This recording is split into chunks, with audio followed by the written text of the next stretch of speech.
Alam mo ba na bago pa dumating ang pera, nauuna muna ang mindset? Kung gusto mong maging successful at maabot ang financial freedom, dapat nagsisimula sa kung paano ka mag-isip. Kaya sa video na ito, pag-uusapan natin ang 7 signs na mayaman ang pag-iisip mo.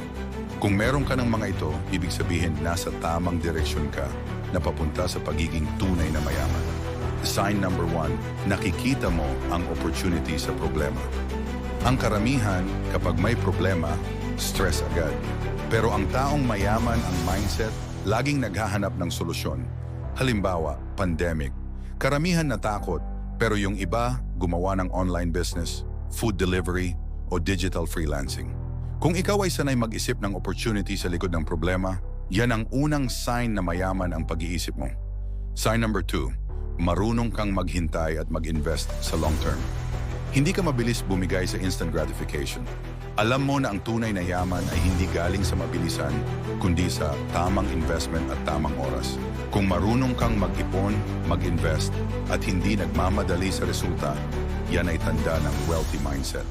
Sign number 3, pinipili mo ang tamang circle. Sabi nila, tell me who your friends are, and I'll tell you who you are. Kung ang mga kaibigan mo puro reklamo at walang pangarap, madadala ka rin nila pababa. Pero kung kasama mo ay mga taong masipag, may goals, at nag-iisip ng solusyon, mas mabilis ka ring aangat.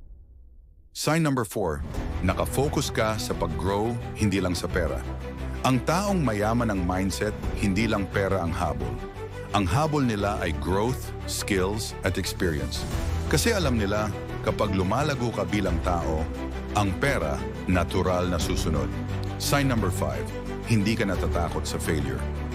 Normal na matakot, pero ang wealthy mindset, naiintindihan na ang failure ay part ng journey. Kung bumagsak ka, bumangon ka ulit. Kasi bawat pagkatalo ay leksyon para sa mas malaking tagumpay. Sign number 6, marunong kang magbigay at mag-share.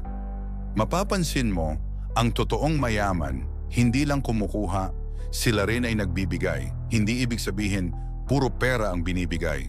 Pwede itong kaalaman, oras at tulong sa kapwa. Kasi ang abundance mindset, naniniwala na mas marami kang ibinibigay, mas marami ring bumabalik. Sign number 7, grateful ka kahit konti pa lang ang nasayo. Ang taong mayaman ang isip, marunong magpasalamat sa maliit na bagay. Kasi alam nila, gratitude attracts abundance.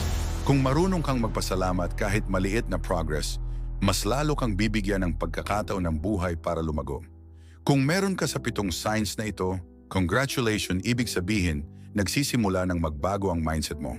At tandaan, ang tunay na kayamanan ay nagsisimula sa pag-iisip bago pa dumating sa bulsa.